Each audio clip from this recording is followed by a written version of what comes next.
हम जज बन गए बानी। ओके सही में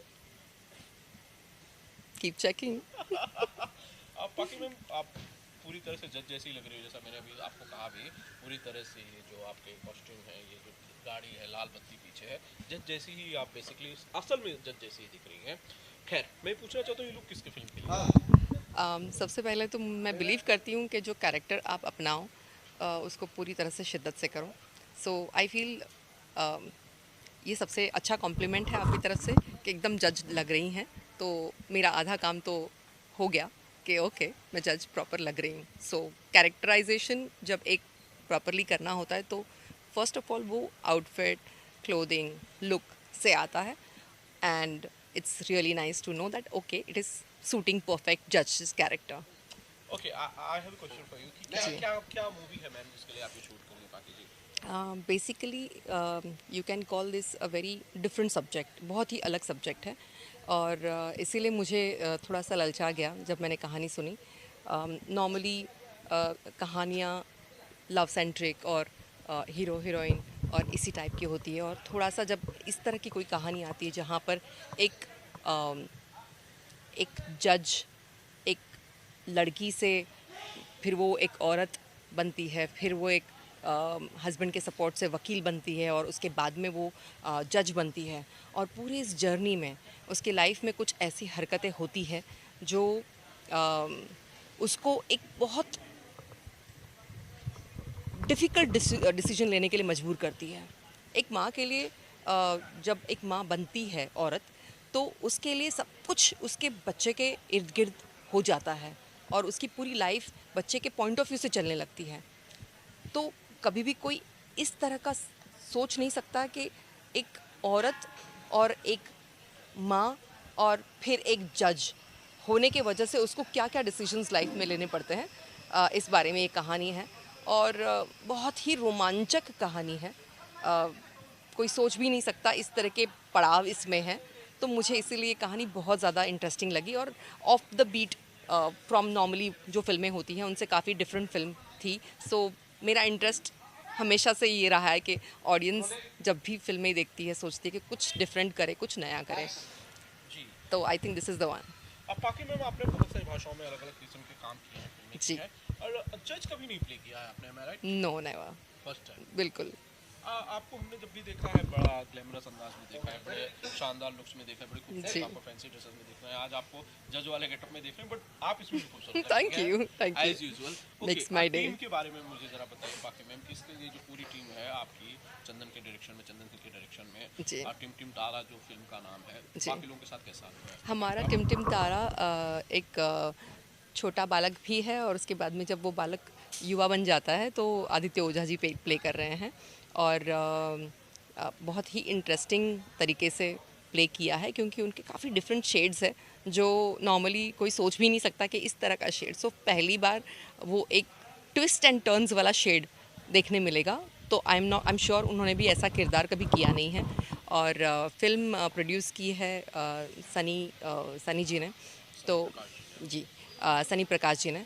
और एक ऑफबीट सब्जेक्ट लेने के लिए बड़ा करेज चाहिए होता है। सो मुझे लगता है कि वो करेजियस मूव होता है जब भी कुछ एक डिफरेंट टाइप का सब्जेक्ट आप चूज़ करो, ना कि सिर्फ हीरो हीरोइन वाली कहानी। कमर्शियल कहानियों पे ही लोग ज़्यादा फोकस करते हैं, इस तरह के सब्जेक्ट्स पे ज़्यादा लोग फोकस नहीं करते हैं। So that was interesting about him. और हमारे डायरेक्टर साहब हैं चंदन जी। चंदन जी पहली बार जब ये स्क्रिप्ट लेके आए तो I could see that passion in him. And Aadi भी साथ में ही था। We been friends, but at the same time जब काम करने के एक पैशन दिख के आती है ना कोई स्क्रिप्ट में, तो मैटर वो करता है कि थोड़े चंद जो पैशनेट लोग साथ में मिल जाते हैं तो वो चीज़ें कुछ अच्छी करना चाहते हैं, और वो मैंने चंदन जी में देखा। He seems to be very passionate and very focused about his work. He knows what he is doing. So first time ही जब हम तीनों बैठे तो हमने ये डिसाइड कर लिया कि ओके इस फिल्म को एक डिफरेंट तरीके से किया जाना चाहिए, ना कि कमर्शियल एंगल सोच के, बट कमर्शियल एंगल भी ऑफ कोर्स आप लोगों को दिखेगा। सो एलिमेंट हर तरह का है, but at the same time कहानी इस टाइप की मैंने भोजपुरी इंडस्ट्री में कभी भी देखी सुनी नहीं है। सो मेरे लिए बहुत इंटरेस्टिंग और बहुत चैलेंजिंग रोल है। So I am very excited. अब बाकी मैम बेसिकली हाँ, मैं राइटर जी के बारे में बताना चाहूँगी। सबा जी ने ये सब्जेक्ट लिखा है और बहुत ब्यूटीफुली लिखा है। जो एक आर्टिस्ट को परफॉर्म करने के लिए चाहिए, वो उन चीज़ों को हम ऑन सेट भी वेरिएशंस करते हैं, but at the same time उन्होंने लिखा है, बहुत जल्दी में लिखा है, फिर भी बहुत अच्छा लिखा है। So yes, he is done a good job. अब बाकी मैम इस कहानी का कौन सा वो पार्ट था जिसने आपको बेसिकली इस किरदार के लिए प्रेरित किया, क्योंकि एक मदर प्ले करना है, वो भी एक बड़े बच्चे का आदित्य जैसे बड़े बच्चे का ग्रोन अप मैन का माँ का किरदार निभाना है आपको। मुझे लगता है this is only starting from her and ending with her. और मैं सिर्फ किरदार वैसे करना चाहती हूँ जो उतने पैशनेट है। हर बार वो पड़ाव दिखता है। एक लड़की जब शादी करती है तो वो भी है, और वो शादी करने के बाद में उसको एक बच्चे का सुख चाहिए होता है तो वो भी है। उस सुख को पाने के लिए उसे क्या करना पड़ता है वो भी है। और फिर जब बच्चा पैदा होता है तो बच्चे के पॉइंट ऑफ व्यू से आपका जीवन चलने लगता है, लेकिन एट द सेम टाइम किस तरीके से आपके हस्बैंड के सपोर्ट से आप अपना लॉ का पढ़ाई पूरा कर लेती हो, आप पति का साथ देने के लिए उनके जीवन के जितने चैलेंजेस है वो एक्सेप्ट कर लेते हो, वो आपको साथ दे के लॉयर से जज बना देते हैं, और फाइनली आप उस मुकाम पे भी पहुंचते हो, और फिर आप एक धर्म संकट में आकर खड़े हो जाते हो कि अब डिसीजन लेना है, अब लो, अब बताओ तुम क्या हो, जज हो, माँ हो, क्या हो। सो आई फील औरत के जीवन में ऐसे क्षण बहुत बार आते हैं जहाँ पर वो इस तरह के अचंभे में पड़ जाती है। जब बच्चा पैदा होना होता है तो आपके करियर को साइड रखो, बच्चे के ऊपर फोकस करो, बच्चे की पढ़ाई हो गई तो उसके बाद में बच्चे के लिए क्या कर सकते हो वो सोचो। तो everything is surrounding that. But एक औरत जब वो करियर माइंडेड भी होती है तो उसको किस तरीके से अपना घर और परिवार निभाते हुए एट द सेम टाइम आपके लाइफ में आपका जो धर्म है वो भी निभाना है, तो कैसे डिसीजंस लेने होंगे, इस बारे में एक कहानी है। एंड आई फेल्ट इससे बढ़िया कहानी हो नहीं सकती है for me to do. Like I feel मैं जस्टिफाई कर पाऊंगी इसको।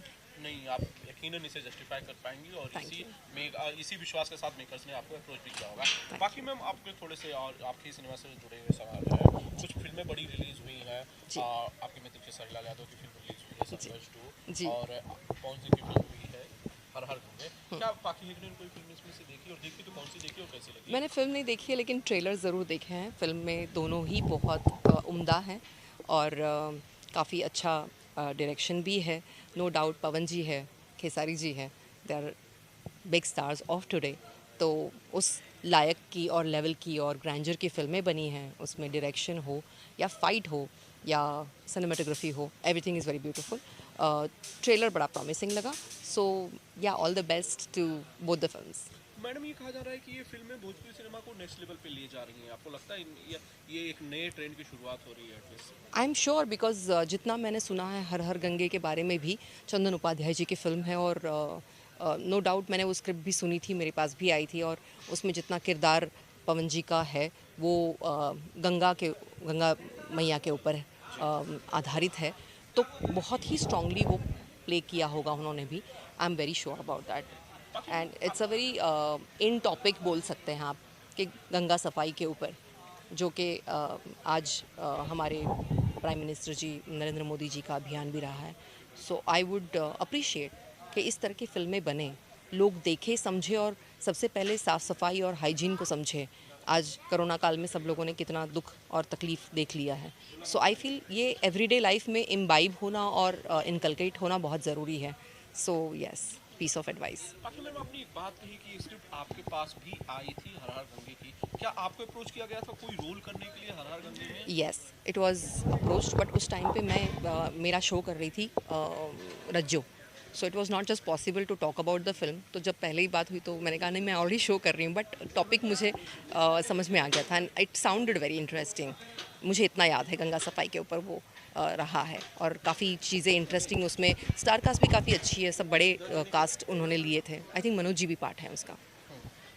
बाकी मैम, अब उसको चंदन ने कहा है कि भाई हम इसका पार्ट 2 बनाएंगे, हर हर गंगे पार्ट 2 बनाएंगे। अब अगर आपके पास समय रहा तो आप करेंगी उस फिल्म को? Of course I will hear the script, और मेरे लायक क्या क्या काम होगा वो देखिए। मेरे लिए इम्पॉर्टेंट है कि मैं ऐसे फिल्म का पार्ट बनूं जहां पे मुझे करने के लिए और मेरी ऑडियंस को मुझे देखने की जो चाहत है उसको मुझे दिखाने के लिए कुछ मैटर तो हो। So that's what matters to me. अच्छी स्क्रिप्ट होगी तो ज़रूर करूँगी, और मेरे करने लायक कुछ होगा तो ज़रूर करूँगी। I prefer different subjects and जिसमें मेरा कुछ अच्छा प्रोमिनेंट सा किरदार दिखे।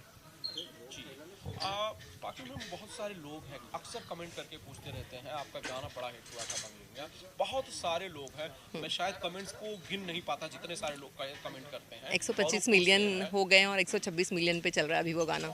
126 मिलियन बहुत ह्यूज नंबर्स हैं। Yes. बाकी में आपको लगता है कि जो पॉपुलैरिटी है ये उसका पार्ट 2 डिमांड करती है कि भाई इसमें ऐसे गाने आने चाहिए या ऐसा बंगलिंगा का पार्ट 2 आना चाहिए, तो आपका क्यों नहीं शूट कर रहे हो, आप क्यों नहीं कर रहे हो? मुझे लगता है कि डिसीजंस ना ऑलवेज प्रोड्यूसर्स लेते हैं, हम लोग सिर्फ पार्ट होते हैं।